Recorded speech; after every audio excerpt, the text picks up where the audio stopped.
आज के क्लास में हम लोग आरआरबी ग्रुप डी के द्वारा पूछा गया प्रश्न को हम लोग देखेंगे।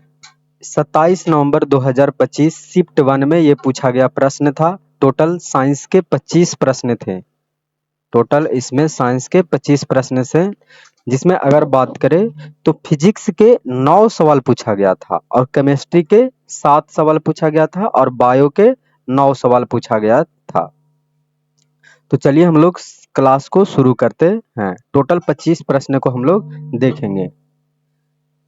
एक कुंडली का प्रतिरोध 44 ओम है। यदि इसे 220 वोल्ट आपूर्ति से जोड़ा जाता है तो कुंडली द्वारा कितनी शक्ति का उपभोग किया जाता है। इसका मतलब आपसे पावर पूछ रहा है।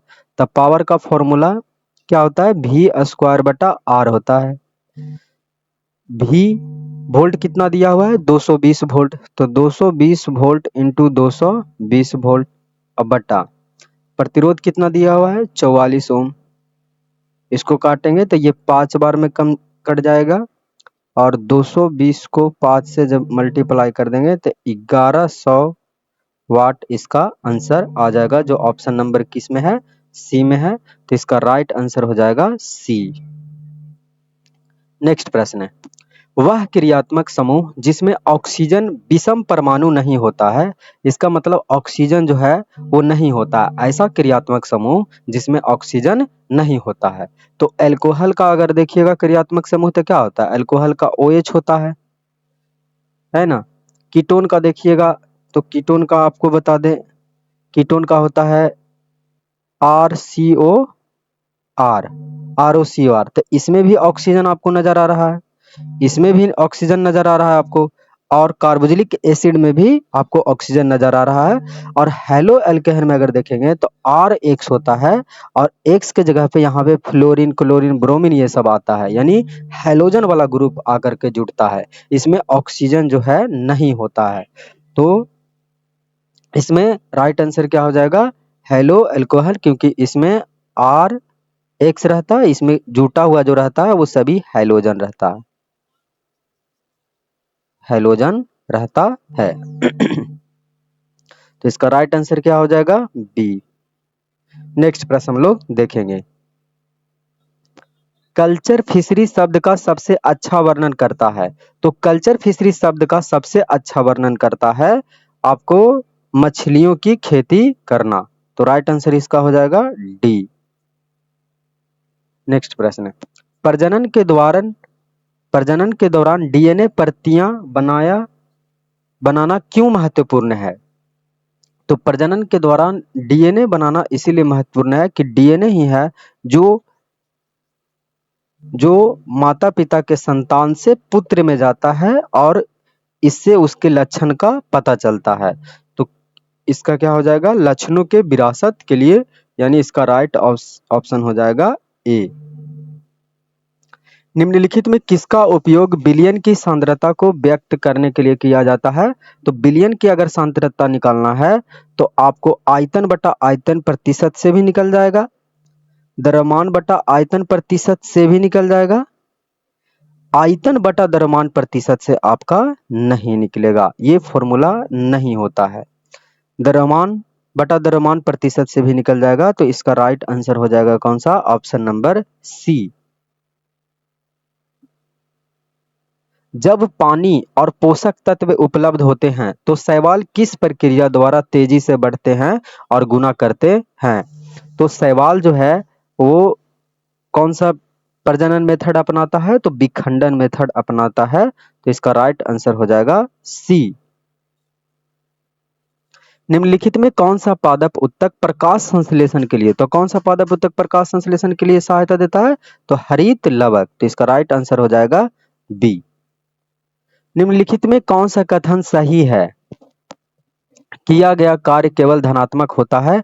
नहीं, किया गया कार्य में ऋणात्मक भी हो सकता है, क्योंकि अगर वर्क का फॉर्मूला देखेंगे तो एफ एस कॉस थीटा होता है। अब अगर हम थीटा डिग्री को 180 डिग्री रख दे तो इसका वैल्यू होता है -1, यानी यहाँ पे वर्क जो आ जाता है वो निगेटिव में आ जाता है। इसका मतलब वर्क निगेटिव हो सकता है, तो केवल धनात्मक कह रहा है, तो ये बातें गलत है। फिर कह रहा है यहाँ पे इसका कार्य जो है बल और विस्थापन पर निर्भर नहीं करता। अगर कार्य का फॉर्मूला देखेंगे तो F इंटू एस होता है, और यहाँ पे ये बल है और ये डिस्टेंस है यानी विस्थापन है, तो इस पे तो निर्भर करता है। तो ये तो कथन क्या है,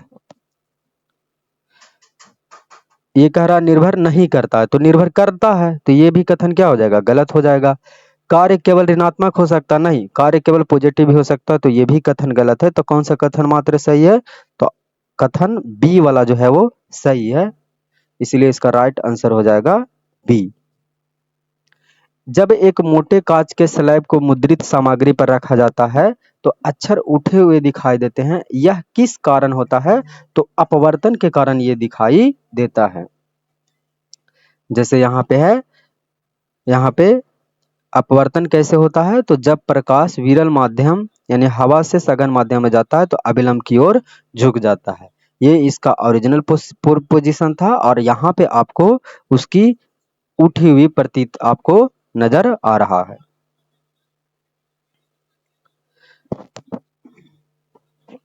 निम्नलिखित में कौन सा कथन स्थिर अनुपात के नियम का सबसे अच्छा उदाहरण समझाता है, तो एक रासायनिक यौगिक में हमेशा समान तत्व द्रव्यमान के समान अनुपात में होते हैं।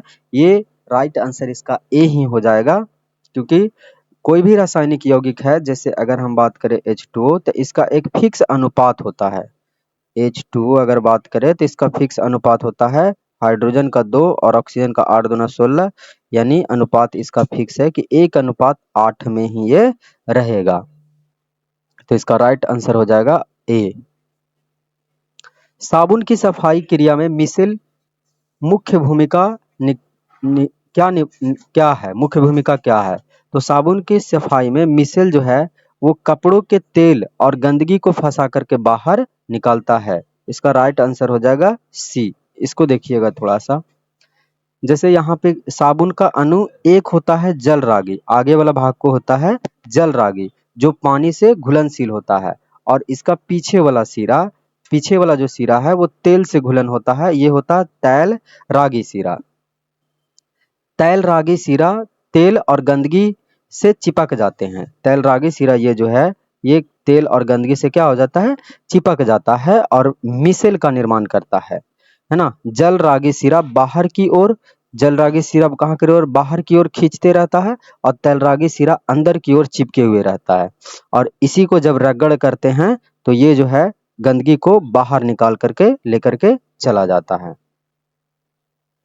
कोशिका विभाजन किस विधि द्वारा द्विगुणित गुणसूत्रों को अगुणित युग्मक में विभाजित किया जाता है, तो ये कौन सा इसमें विभाजन होता है जिसमें द्विगुणित गुणसूत्र हो जाता है, तो अर्धसूत्री विभाजन। अर्धसूत्री विभाजन में द्विगुणित गुणसूत्र हो जाते हैं। एक ध्वनि तरंग की आवृत्ति 50 हर्ज है, इसे एक तरंग पूरा करने में कितना समय लगेगा, तो टी बराबर फॉर्मूला होता है 1/f, तो फ्रीक्वेंसी कितना है 50 हर्ज, तो 50 को भागा देंगे 1 से तो क्या आ जाएगा 0.2 सेकेंड आ जाएगा। तो इसका राइट आंसर क्या हो जाएगा ए। निम्नलिखित में कौन सी धातु सक्रियता श्रेणी के मध्य में निकाली जाती है, तो लोहा। विभवांतर को वोल्ट में मापा जाता है, कथन 1 में है विभवांतर को वोल्ट में मापा जाता है, तो ये कथन सही है। कथन 2, 1 वोल्ट 1 न्यूटन प्रति कूलाम के बराबर होता है। 1 वोल्ट बराबर होता है 1 जूल बटा 1 कूलाम, ना कि 1 न्यूटन प्रति कूलाम। तो ये कथन क्या है, गलत है। तो इसमें कौन सा हो जाएगा, केवल एक कथन हो जाएगा, तो ये कौन सा ऑप्शन में है, ऑप्शन डी में। तो इसका राइट आंसर हो जाएगा ऑप्शन नंबर डी। किसी लेंस की शक्ति को इस प्रकार परिभाषित किया गया है, लेंस की शक्ति पावर का फॉर्मूला होता है 1/f, और f किस में रखा जाता है, तो मीटर में रखा जाता है। तो कौन सा ऑप्शन हो जाएगा यहाँ पे, प्रतिबिंब की दूरी वास्तविक दूरी का अनुपात, नहीं, मीटर में इसकी फोकस दूरी का व्युत्क्रम, बिल्कुल यही हो जाएगा। तो इसका राइट आंसर हो जाएगा ऑप्शन नंबर बी। निम्नलिखित में कौन सी जीवन प्रक्रिया प्रजाति में भिन्नता लाने के लिए महत्वपूर्ण है, मतलब कौन सी ऐसी प्रक्रिया है जिसमें भिन्नता लाया जाता है, तो वो सेक्सुअल रिप्रोडक्शन में होता है, क्योंकि सेक्सुअल रिप्रोडक्शन में एक मेल पार्ट होते हैं और एक फीमेल पार्ट होता है। दोनों का अलग अलग डीएनए होता है, दोनों का अलग अलग डीएनए होता है, और दोनों से जो संतान की उत्पत्ति होता है वो हल्का सा इन दोनों से जरा सा ना भिन्न होता है। तो वो कौन सा होगा? लैंगिक प्रजनन विधि। निम्नलिखित में कौन एक समान वृत्तीय गति का उदाहरण बताता है? एक समान वृत्तीय गति का, तो यहाँ पे है एक पंखे को ब्लेड स्थिर गति से घूम रहा है, एक गेंद को लंबवत ऊपर की ओर फेंका जाता है। अगर लंबवत ऊपर की ओर फेंका जाएगा तो ऊपर नीचे होगा, तो ये तो नहीं होगा वृत्तीय गति। एक कार रास्ते में तेजी से बढ़ रहा है, तेजी से बढ़ रहा है, तो ये लीनियर मोशन हो जाएगा, तो ये भी नहीं हो जाएगा। एक ट्रेन अपने ट्रैक पर चल रहा है, तो ये भी लीनियर मोशन है, तो ये भी नहीं हो जाएगा। एक पंखे ब्लेड के स्थिर गति से घूम रहा है, तो पंखा गोल गोल घूमता है, तो यही वृत्तीय गति का अच्छा उदाहरण है। तो इसका राइट आंसर हो जाएगा ऑप्शन नंबर ए। एक वस्तु को एक ऊंचाई से गिराया जाता है। एक वस्तु को एक ऊंचाई से गिराया जाता है। एक वस्तु है और उसको एक ऊंचाई से गिराया जा रहा है। यदि तीन, तो ऊंचाई से गिराया जा रहा है, तो यहाँ पे क्या होगा? u 0 मीटर पर सेकंड ले लेंगे हम लोग। यदि यह 3 सेकंड के लिए गिरती है, यानी टाइम कितना है? तो 3 सेकंड है। और g का वैल्यू कितना दिया हुआ है? 10 दिया हुआ है मीटर पर second.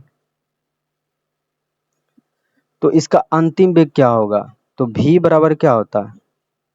u plus G T. u कितना दिया हुआ है? 0। g कितना दिया हुआ है? 10। टाइम कितना हुआ है? 3। तो 10 दिया है, कितना हो जाएगा? 30 मीटर पर सेकंड। कौन सा ऑप्शन है? तो बी ना ऑप्शन में है, तो इसका राइट आंसर हो जाएगा बी।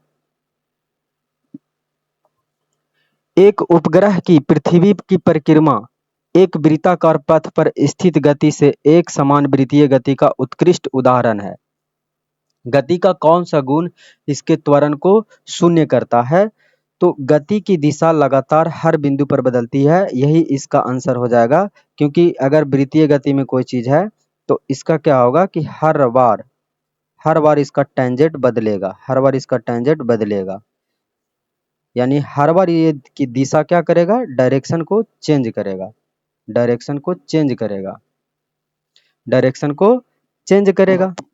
तो डायरेक्शन जब चेंज होगा, दिशा जब चेंज होगा, तो त्वरण शून्य तो हो नहीं सकता है, क्योंकि होने से रोकता है, त्वरण शून्य नहीं होगा, यानी त्वरण कुछ ना कुछ होगा। इसलिए इसका राइट आंसर हो जाएगा ए। ए। क्लोरीन का भिन्नात्मक परमाणु द्रव्यमान निम्नलिखित में किसके कारण होता है? यानी परमाणु द्रव्यमान भिन्न होता है, किसके कारण? तो समस्थानिक के कारण, क्योंकि क्लोरीन का एक होता है 35 और एक क्लोरीन का समस्थानिक होता है जिसका परमाणु द्रव्यमान होता है 37। तो अलग अलग परमाणु द्रव्यमान देखने को मिल रहा है, तो ये किसके वजह से होता है? तो समस्थानिकों के उपस्थिति के कारण होता है। अस्थमा मुख्य रूप से श्वसन प्रणाली में किस भाग को प्रभावित करता है? तो अस्थमा जो बीमारी है वो श्वसन प्रणाली में ब्रोंकाई ब्रोंकाई ब्रोंकाइस को प्रभावित करता है, तो इसका हो जाएगा ऑप्शन नंबर सी। अंडे उत्पादन करने के लिए किन कुक्कुट पक्षियों को किया जाता है? तो लेयर्स को, अंडे उत्पादन के लिए लेयर्स, और बॉयलर जो होता है वो मांस उत्पादन के लिए, ये मांस उत्पादन के लिए। इसका राइट आंसर हो जाएगा सी।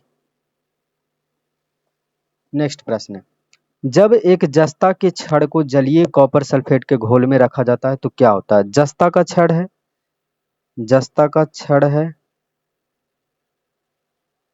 इसको जब कॉपर सल्फेट के विलयन में रखेंगे तो क्या होगा? CU बाहर निकल जाएगा और ZnSO4 बन जाएगा। अब ये कैसा था? ये नीला कलर का था और ये रंगहीन हो जाता है Zn। तो क्या होगा? कॉपर सल्फेट का जो नीला रंग है वो फीका पड़ जाएगा, यही होगा इसका। तो राइट आंसर इसका हो जाएगा ए। खुली जगह में एक धातु की प्लेट में नेप्थलीन की गेंद जलाने पर क्या होगा? तो पीली लौ के साथ और एक काली जमेगा, पीली लौ के साथ जलेगा, तो इसका राइट आंसर हो जाएगा बी। Thank you.